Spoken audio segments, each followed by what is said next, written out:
got the Texas Fan Better Podcast. Jim Bridge, Fifth Ward Crenshaw, you know the best out there.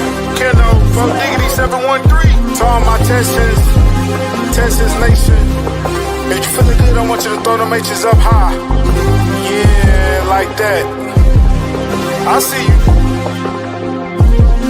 Let's swarm. Yeah, Houston, Texas, born and raised. Yeah, that's where I'm from. The best city in the state. Yeah, we stay turned up.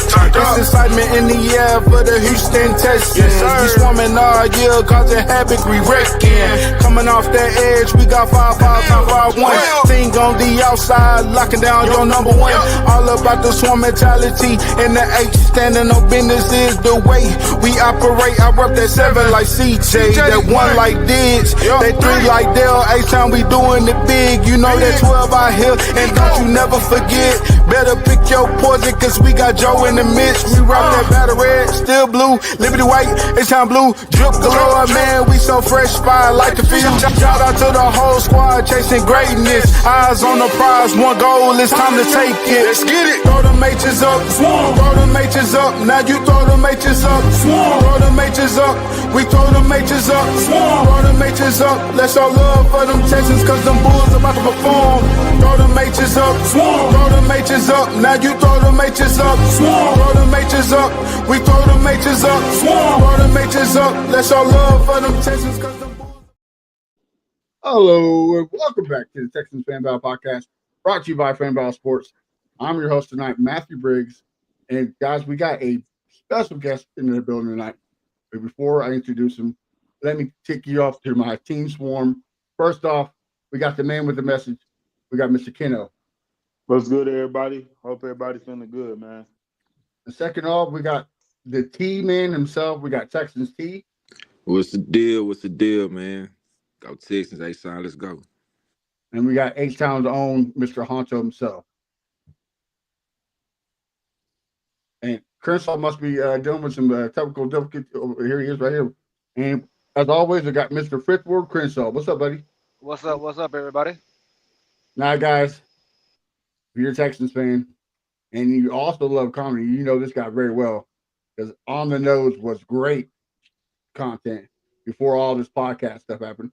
We have Mr. Shaun Cody himself. What's going on, Shaun?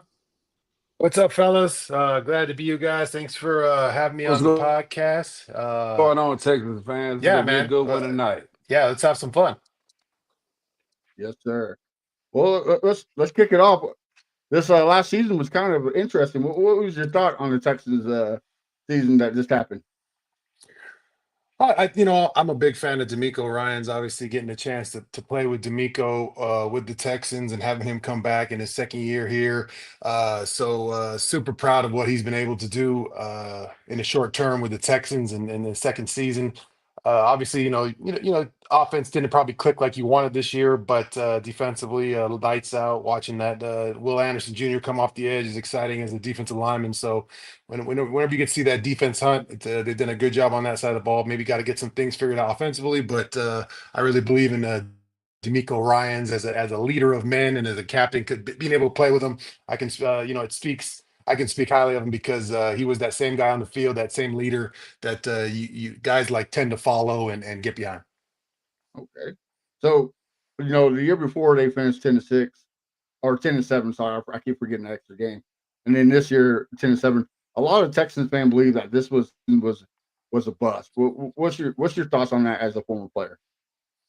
I don't look at it as a bust. You make the playoffs, and obviously you want to go further, and you got a young quarterback who's, I think, still trying to figure out what are his strengths to his game. He's obviously a talented player. He's got the size, the strength, the speed, and the arms. But just in his second year, he's got to figure out what he kind of things he can still do. What are his his high points in his game? What are things he's got to work on? So you're there with that quarterback and his defense. They made strides. I think you're always going to be upset when you don't finish on top and win the whole thing, and then when you got a talented team. But I don't look at it as an off season. I'm sure D'Amico's going to go back to the drawing board and figure out things and ways they can get stronger. And I'm sure that, some of that stuff is offensively and what they can do. And but I don't look at it. I was able to play on some bad Texan teams and some good Texans teams. And even if you had a tough year, you knew going into that next year that you had a chance to have a great year. So it's always that offseason is going to be big. What they do in the draft is going to be big. How they try to address some of those changes is going to be big. So it's a lot of things go into whether or not you have a great season. But I'm sure D'Amico's looking at all those things. And we know you follow USC, so you see some great quarterbacks like Caleb Williams. What do you see out of CJ Stroud watching him throw the ball around? Well, first of all, he's huge. I was really I think last year I went down to Houston. I caught a game and got to see him in person. I was just amazed by his size and the way he can move at that size. It's definitely an aspect of football you need to have is that ability to move. He's definitely got that. He's definitely got the arm strength. He can definitely make the throws you want. I think it's just growing as a quarterback. Growing, like I said, it's going to be him figuring out his weaknesses. Because as a defender in the NFL, teams are always going to be trying to search and figure out, after his first year, how do we attack this kid? How do we get after him? What is he uncomfortable doing? And and if there's act specific game, they have weaknesses. NFL teams are going to find him, so it's on him to figure out where he can get stronger. And so it's offensive coordinators to figure out how they can utilize him better and make him better in different aspects of his game. But as a defender in the NFL, they're always trying to find what you don't do well, and they're going to attack that aspect. So he's got to definitely coming into his third year, got to make some growth and figure out, and that's up to the coaches and him to figure that out. So, do you believe in all that sophomore slump, or you just think it's growing pain?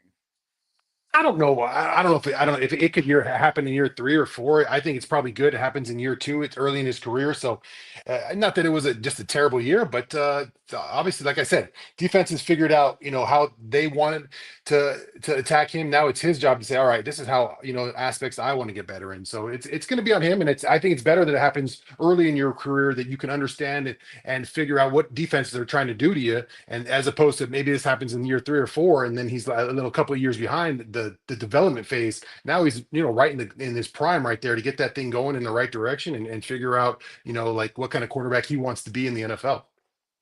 Most definitely. Before we talk a little bit more about defensive tackles and about your career, Keno, Crenshaw, anybody got any questions for Shaun about the season for the Texans? Well, this Crenshaw here. I think we're a defensive tackle away from being a really great elite defense.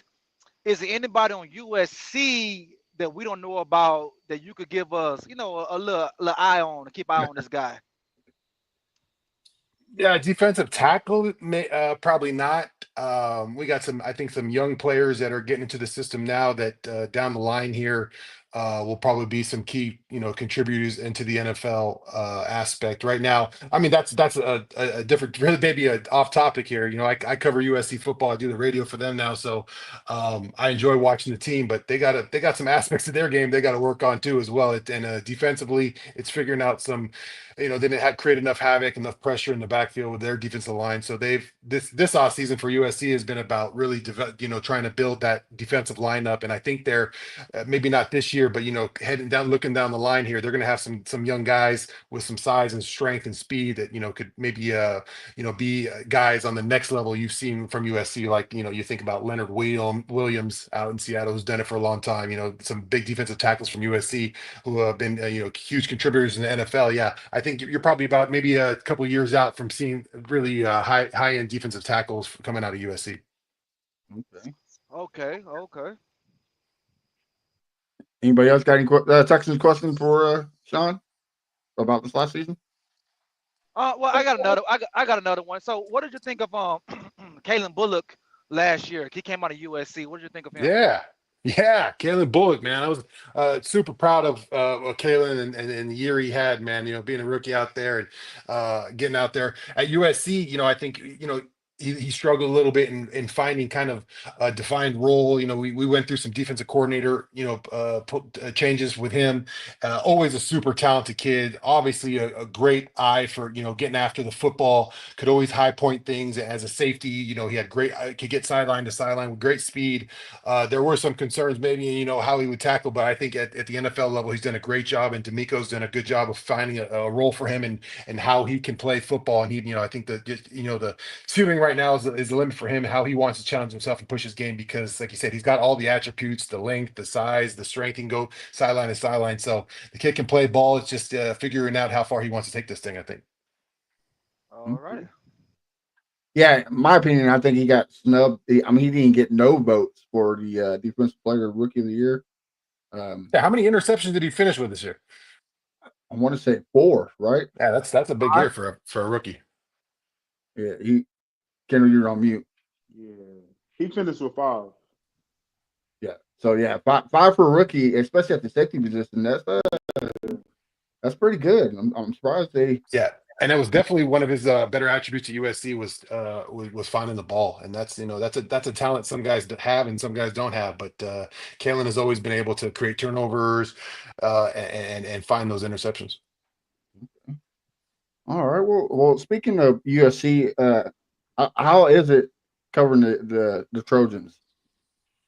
Oh, I love it, guys. You guys remember, I started doing the media with Houston and maybe a little bit before ahead of my time, but we were having fun on the internet shows with Drew Doherty and Nick Scurfield and all the guys on the team would sometime oblige me and get on the show and have fun, but we were a little bit ahead of our time. That wasn't not a lot of that inside access to the locker room was happening at the time, but Gary Kubiak was an awesome coach and decided to let us kind of do our thing. If we took care of our business on the field, we got to have fun off the field, and Gary was all about it. Those guys loved it, so he loved watching the episodes with us. But that was kind of what started the media thing for me. And then when I was done playing, I figured I could try to figure out what avenue I wanted to get into, and I reached out to USC, and they were obliging me and letting me come on and do some pre and post game stuff with them. And now I'm doing I call the game. I'm the analyst and I do some post game and pre game stuff still. But it's been awesome for me to be in the media still and just kind of cover the team because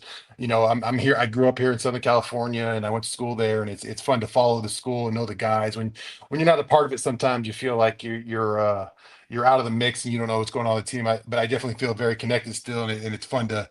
You mentioned Kalen Bullock. It's fun to follow those guys' careers as Trojans as they go on, especially to a team in the Houston Texans that I played with, and I can kind of follow his career. And it's fun to watch him.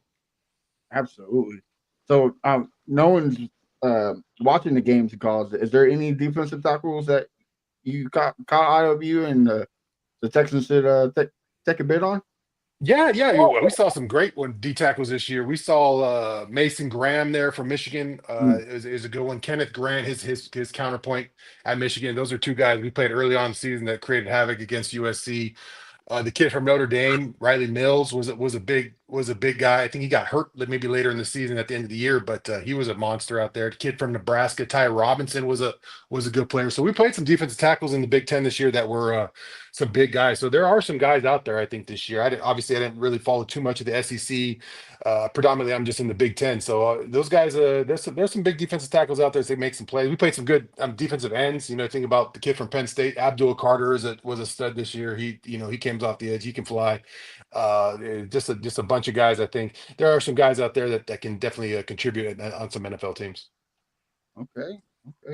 Well, Shaun. Yeah, so you guys didn't think I knew shit about that, right? Look at me following through. Look at me. No, we knew it. That's why we wanted you on here. Well, now we're going to talk about your career. You cool with that?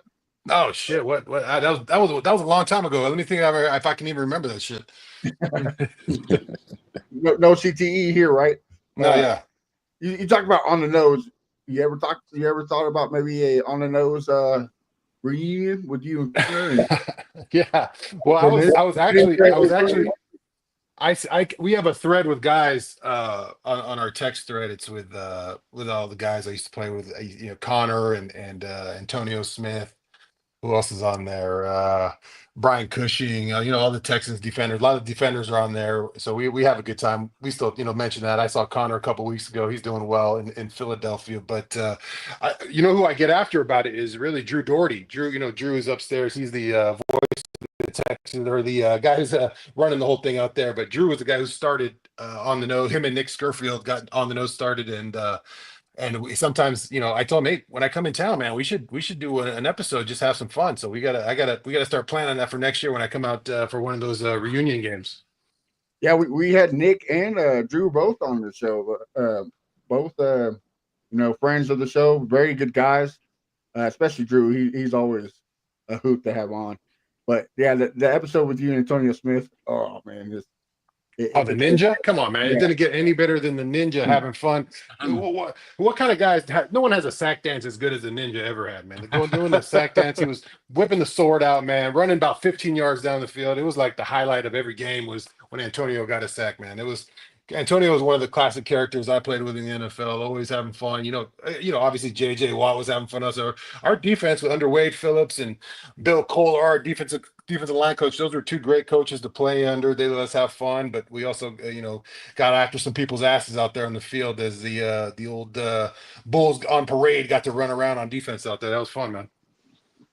Okay, I'm gonna let the guys ask you a couple questions, but I gotta get your opinion on this, okay, Shaun? Yeah. Me and Crenshaw kind of had a debate yesterday, and I'm gonna get your opinion on it. Crenshaw says that TJ Watt has almost had a better career than JJ Watt. And here's the numbers to help you out. What's your thoughts on this?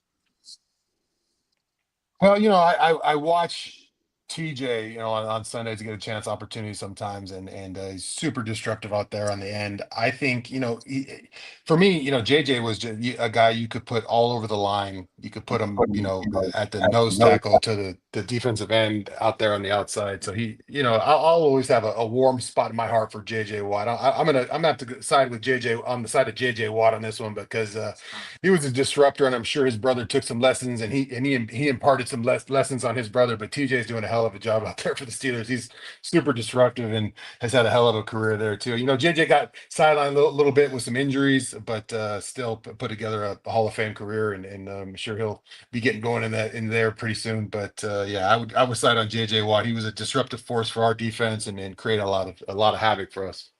I still think to this day that he got robbed for the MVP.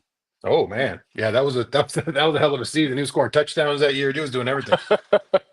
Had the lead in pass deflection. Like, who leads the league in pass deflection as a lineman? Oh, and the Dikembe finger wag was that was fun too. Yeah, absolutely. All right, well, Honcho, why don't you kick off a question for Mr. Shaun? I got one for him, Shaun. Nice to meet you anyway, brother. You got it. Quick question, man. So you see D'Amico running down sidelines, you know, cheering the fans on, cheering his team on.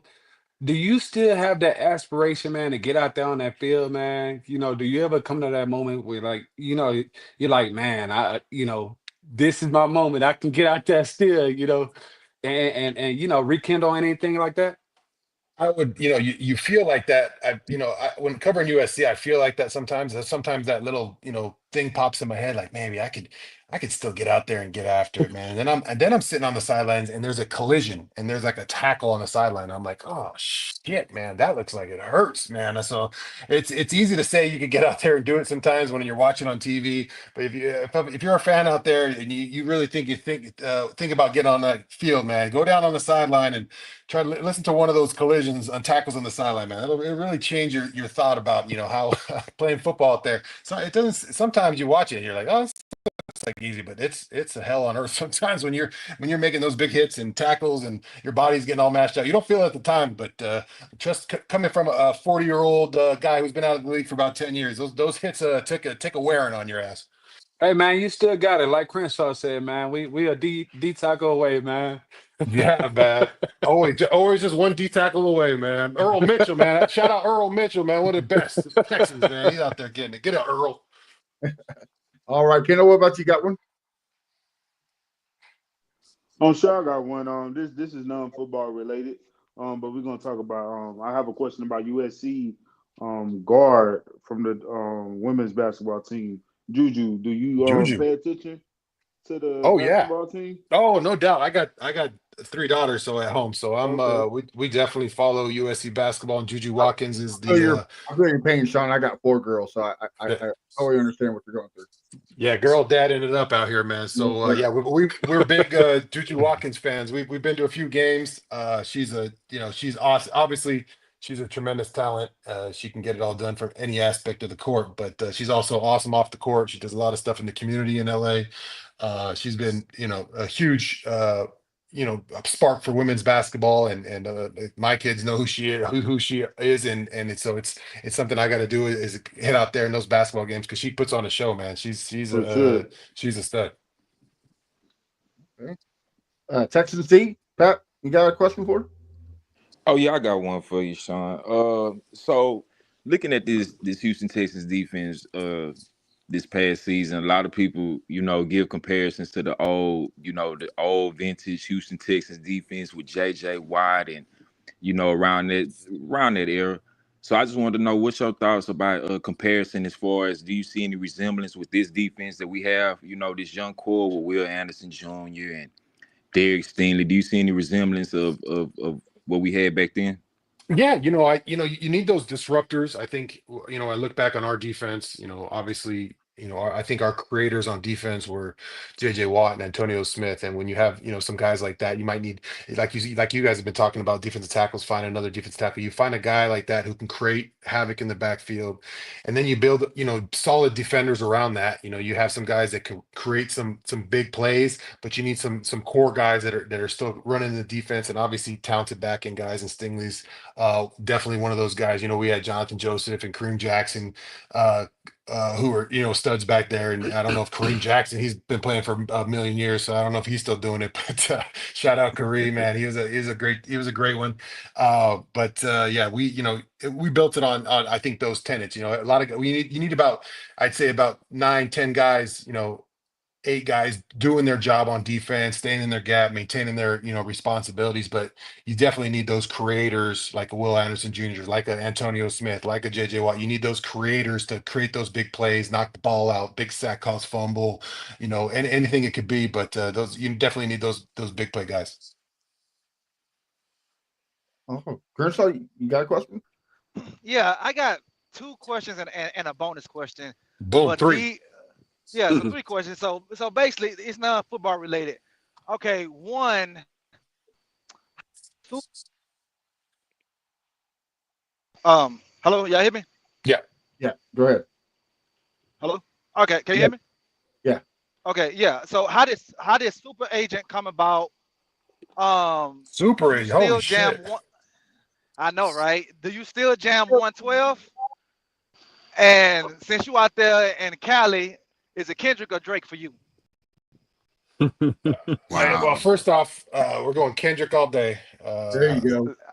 I mean, and the halftime show was top tier for me. We the whole family was having a good time with that. But we're definitely a Kendrick family. What was the second question?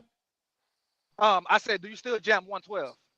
Oh, 112 for sure. Yeah, when it's a Friday night after a dinner date with my girlfriend, we get that 112 going and put a couple candles on, fellas, and see where it goes from there. Okay. Little Cupid, put a little Cupid on. Okay. Yeah.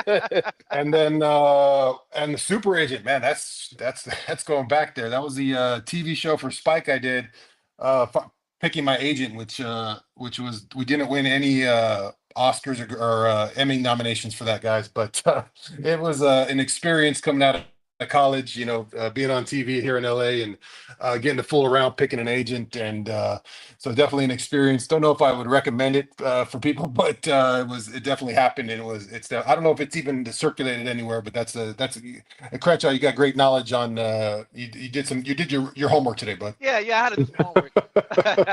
Kershaw is our reality TV buff. So Okay. reality TV, he's the guy. So Well, I hope you didn't have to watch too many episodes of Super Agent, because that shit was not that good. speaking of Spike, so they're talking about bringing back Joes versus Pros. Oh You yeah. would you ever sign up to give it a go around? Oh, I'd have to talk to my team of doctors before I got to sign off on that. But Petros Papadakis used to host that show. He's a USC guy, so I'm all in. He's a big radio personality here in town. Does a bunch of media stuff, so I would be all for that because he's quite a character. He did it for a bunch of years. He hosted that show. Yeah, it was great. I missed it, so I hope they get it done because that was a plus quality TV. So I got a question from my friend Jason. He wanted me to ask you who came up with the Letterman jackets idea, and why should we never ever use that again? That's I thought. Well, so we beat New England this year, right? So it's the curse is over. Is that what I heard, or is that false? I don't remember. I don't. I thought I heard that we broke the final curse. But okay, so here's the Letterman jacket story. We were. It was basically a collaboration between me and Connor on. We were traveling we're traveling to New England, and I don't know who dreamt it up. Maybe we were just sitting in the back of the bus talking shit probably, and it popped up, and then it started kind of rolling, kind of catching steam with the team. We started talking about it, and then we bought a guy who could design jackets and build them. So we're like, shit, might as well do it. And so we did it, and obviously got the outcomes we wanted to have for that game. We didn't know it was going to get as popular as it did. It was really just fucking having fun, and then we got our ass smoked that game. So then it looked double as bad. But I'm not a big superstition guy, so it never really affected me. But some people were. I'm sure the city of Houston doesn't remember those jackets fondly, but for the team, I'm sure a lot of those guys still have them because there were some dope ass jackets. They still look sweet as hell. Now I don't know Right. if you can wear them because the negative connotation that's attributed to them, but to me, it's still a sweet ass jacket. And in LA, I can rock it because people are like, no big deal. But I don't think I'd wear that thing back in Houston, guys. So you still have yours? Was that? You still have yours? Oh, no question. That thing was fire, man. That thing was high. If I had my camera working right now, I'd slap it on for you guys. But that's a good. We put some time into the design of that thing, man. We had the collars looking right. We had the colors were hand selected by Connor Barwin, the fashion guru. So we were looking right. Yeah, I told my buddy, I was like, man, if they picked any other game than the New England game, Yeah, exactly. We thought it would give us a little bump instead of maybe too much noise surrounding it, and we got our ass thumped. But once again, Tom Brady was pretty fucking good at the time, too, guys. Yeah, I mean, he got what, 8 Super Bowls, 7 Super Bowls? Yeah, yeah. I mean, if there was one challenge we had at the time, we couldn't get over the hump of Tom Brady, which a lot of teams couldn't. Right. Right. Yeah. He's the GOAT for a reason, right? Yeah. Well, speaking of the GOAT, Andre Johnson just getting to the Hall of Fame. Most Texans fans love the beatdown Cortland Finnegan. You were there for it. Yeah. Talk to me, Cody. Shaun, how was it? It was, just a awesome highlight of my career to be a part of Andre Johnson's beatdown of Cortland Finnegan and all that went into it. It was kind of happened over a couple of years. I remember just every time we played them, it was just like, what's going to happen here, man? These guys hate each other. Andre hates this guy. Something's going to happen here eventually. And eventually it broke out, and Andre, being the giant wide receiver he is, just kind of took it out on him. But yeah, a fun experience getting to, be a part of Andre Johnson's career was, just a highlight of my career because the guy worked his ass off. Obviously, super talented, but a hard worker. Didn't talk a whole bunch. Just led by example. Was a quiet leader in the locker room, but just like you said, wasn't one of those prima donna guys that I'd been around some prima donna receivers in my career, and they're not great locker room guys. But Andre was also really a great locker room guy. Always worked hard, practiced hard, was great around the team. So just a pleasure to play with Andre Johnson, and then have him just knock Cortland Finnegan around the field like a little rag doll was quite awesome to just be a spectator and fan of. Yeah, because like you said, he's soft spoken.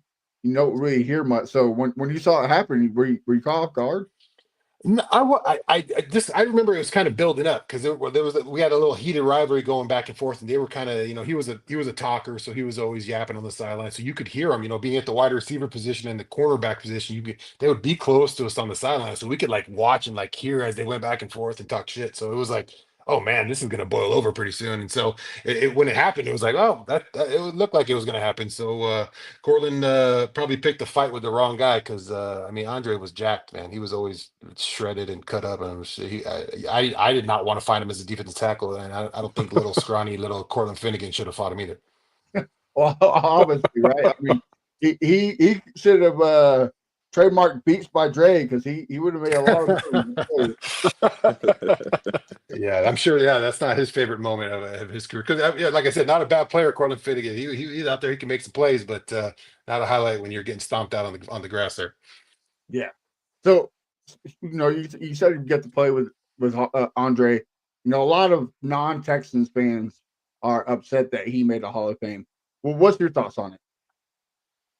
I mean, a guy who did it for that long, put up the numbers he did with quarterbacks that maybe weren't as didn't have the same kind of numbers that other quarterbacks and wide receiver combos had. He was able just to be Mr. Consistent. Never griped about his situation. He had some tough years. He had to battle through a team that was just trying to figure out their roots and what they wanted to do with the Texans. So like I said, just a consummate professional. I think that speaks, coming from Miami with the Hurricanes and then having that career and then just coming to the NFL and doing nothing but working with quarterbacks that may have been under the level of some of these other guys wide receivers that have gone in. It's it speaks to just a testament of the man he is. He never complained about anything, just went to work every day. And I mean, the numbers are great still too. So it's anybody who has a gripe with Andre Johnson, man, they got to see a lot of people because he was, I think, a really a guy who really deserved all he gets because, like I said, as a teammate, getting to see him do it day in and day out and never complain or bitch about anything was awesome to watch. Okay. And then I'm gonna ask one more question, and I'll send it off to the guys. Uh, Most of us hate the Tennessee Titans because of the bad blood. Did that translate to the players, or it was just another game? No, there was definitely I didn't really know about it coming from Detroit when I was with the Lions. I didn't know that there was a rivalry there, but I definitely when I got to Houston and Gary, we were playing them, the Titans and Gary Kubiak got up and during those game weeks, you could tell immediately like on a Monday when we were playing the Titans, it was ratcheted up a little bit, and the tenacity and the fire was there because I wasn't really, like I said, privy to the history of it, and I didn't really know, but I was like, oh shit, man, Kubiak's fired up this week. The guys seem pretty fired up this week, so it was definitely a rivalry game, and we looked forward to trying to get the best of those guys. Okay. All right, fellas, y'all got some more questions for him? I got one, man. Go ahead. So, real quick, man. I'm gonna revert back to my boy Crenshaw real quick. He thinks we're a DT away. Yeah. I think we're a couple guards away. So, what is your opinion on how far are we, man? And us as fans, man, we get the trash talk. Yeah. Texans being 0-6, division round, and where do you think we at, man? And how can we get over the hump? Well, as a defender, I'm always going to side on this. I think you would add defensively and create on that side of the ball. Obviously, for me, you're talking to an old defensive tackle here, so I hate guards. So guard play for me is I always thought guards were just a waste of space out there. They're guys that can't play. They put them at guard. That's what guards are. So that's my take on the guard position. They're guys and just big bodies in the middle. But I'm just joking. But those guys are. I would definitely. I think the Texans, they got to figure some things out offensively, and that's in this league now. It's so geared towards offense that you have to be equipped enough offensively.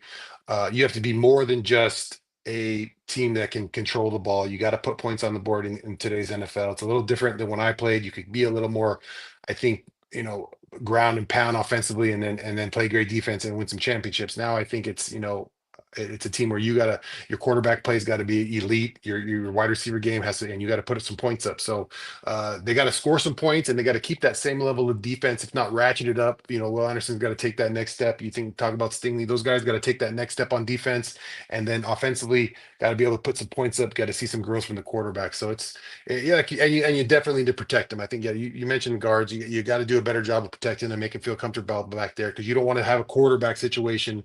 I watched, got to watch Caleb Williams this year, coming out of SC. I watched him with the Bears and really struggled because, just didn't have the time and had to, try to create too much. And you really want to see the ball come out of those guys' hands quickly now. You don't want to see those guys hold on the ball forever. Yeah, they can create, but in those situations, you want to, I think, limit those situations in a game where they can create. Those are kind of like, 5 or 6 of those plays a game. If you're getting over, 5 plays where they're having to create stuff, you see defenses really capitalize. And so, I think that's kind of the state of the Texans, and I think you're in good hands with D'Amico Ryans because he's a sharp guy, knows football, knows the guys he wants to surround this team with, and get him in the right position. Okay. Anybody else? I actually got one more. Go ahead. Um, Don't so be quiet now, fellas. Come on. no. So I'm a big fan of Gary Kubiak, man. So how is his influence? Basically what I'm trying to ask, was he more on the offensive side, on the defensive side? Was he checking you guys out, checking the offense side? How is his influence in that room, man? Gary Kubiak was one of my favorite coaches I ever played for. Although he was an offensive coach, he felt like he was everyone's coach. He was a part of the defensive room. But he gave Wade Phillips, Frank Bush, he gave those guys room to, do their thing. But also, you knew that, Gary. I was proud to say that Gary Kubiak was my head coach because, even though he was an offensive guy, he pulled for us. He knew that he needed a good defense to win football games, and in the style of fashion of football he wanted to play with, Arian Foster toting the pill and then the play action off the zone, getting the big plays. He knew he needed a good defense, and he played some ball control with Arian, and kind of time of possession was big. So I couldn't speak more highly of Gary Kubiak. He was great. In every meeting I ever went to, he was well prepared. He had the team focused. He had us, he had a message for us every day. He not only did I grow as maybe a football player, but probably as a human being under him, because he was a great man and a great leader of men. And I couldn't say any more better words about Gary Kubiak. I anytime I'm in Houston, I try to look out where I think he's got a ranch out there somewhere. I'm trying to get out and see Gary. I was able to one of our D line coaches, Bill Kolar, another classic NFL coach, retired a few years back, and Gary was there, and I got to talk to him and Wade Phillips for a while, and just told him I was just lucky to play for those guys, because those are true ball coaches who really had your back, and I was happy when when Gary got to go to Denver and win a championship there. I couldn't be more ecstatic for him because, like I said, just a great man and a great head ball coach. Yeah, I mean, it did hurt a little bit seeing him win one in Denver because it wasn't with Houston, but Yeah. I agree with you. Yeah, because Antonio went with him too. Antonio Smith was out there with him, so we were like, "Damn, that son of a bitch! He got out there. They got a Super Bowl." Yeah, OD, yeah. They a couple of Texans players went with them. Yeah, So, that was good to see him win a ring. Crenshaw, Kendall, y'all got any more questions? I have one quick question. So as far as for the Texans Ring of Honor, we have Andre Johnson, and we also have JJ. Who retired former Texans player you think deserve to be in there next? So if I'm just looking at my era, I would say Arian Foster offensively. Arian was a dog for us, and I always wanted, if I was on the sideline, it was, hey, give the ball to Arian or throw it to Andre. That's who we were cheering for. But definitely Arian, and then defensively, um, obviously JJ, but he's up there already. I loved playing with Antonio. Brian Cushing would be fun. He's still a Houston guy. He loves being out there in Houston. So maybe Brian. Those are some of the guys I play with. So I don't know. I didn't really. It's hard to follow every Sunday what's going on now with the Texans. But those guys are all timers for me in the Texans outfit. Okay. Kenshaw got some more Texans. D, y'all got some more? No, not at the moment. Not at the moment. Yeah, not at the moment right now, bro. I'm good. Well, I got one, Sean, before we send you out. You Yeah. said y'all are Kendrick Kendrick family. So I got another comparison. Who you choose, either Kendrick or Bobby Fino?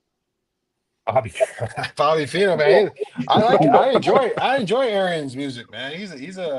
Arian was always an eclectic figure, and I really appreciated that about him because he was someone who was obviously he could just be himself, and I really appreciate that because a lot of times you get into these masculine locker rooms in the NFL, and you got to be act a certain way, and Arian really just was himself. He didn't care what anybody thought. I'm gonna do this, I'm gonna do that, and I'm gonna play football. So I always appreciated that about Arian. I thought he had a great sense of humor, so he was great on our episodes of On the Nose. I always enjoyed him. He was comedy. So, and it's good to see he's having a killer career postseason with doing media stuff, and he's fun to watch. And I'll DM him sometimes some dumb shit, and he'll respond. So he's always a good character, and I appreciate that about him. Bobby Fino, we're waiting for that next album to drop. Bobby Fino. Speaking of Bobby Peter, there's a couple him and a couple other players come out and saying that the NFL is scripted. What's your thoughts? You think it's scripted, or is it too much variables to make that happen? Now I said that. I also said, Eric could say whatever he wanted. He was a Right. different dude, but it doesn't mean all the shit he said is true. Sometimes he's full of shit too. So it's I don't know about the NFL script. There's a lot of things you have to get in concert to script 22 guys flying around trying to make plays, and in order for that to happen. So yeah, Arian, he knows a lot of shit, but sometimes he makes up some shit too. And, and one more question from me, and I'll let you go. You're a girl's dad, like I am. I live up here in the Chiefs Kingdom, so sadly, all my girls are Chiefs fans. They're big Taylor Swift fans. So, as a girl dad, do you think Taylor Swift gets too much hate? Yeah, I didn't even know. I wasn't even aware that she got hate. My girls love her too. So I wasn't aware of all this till they told me. And I was like, I thought she sounds like a nice young lady to me. I don't know. I'm a big Kelsey fan, so I like the Kelsey brothers. Those guys are good guys. So whatever they got going, they seem like nice people. I don't know. I have no idea about Taylor Swift. Maybe she's awful. Maybe she's a fantastic human being. Well, we don't know who she is. Right. Well, that'd be a great episode on the nose. Is you and the Kelsey brothers? Yeah, tell them up. Tell them I'm available. I know Jason and Travis a while now because Connor's good friends with, he played with Philadelphia with Jason. So we've hung on a few occasions, and they're great guys. Just dudes. You know what I mean? They're not fake. They just are who they are, and I think that's why people enjoy them because they're just real people, man. They don't give a shit about how they're supposed to act. They just are who they are, and that's real. So with people, and I think it speaks to people because sometimes you think about these guys, celebrities, and there's it's come across as phony sometimes, and you think about Kendrick and Drake, and maybe that's the reason people like Kendrick. But you gotta Wow. you like these real ones out here. So get shout out to the Kelsey guys doing their thing. Okay. All right, fellas. Before we send out Mr. Cody, anybody got any last questions for him?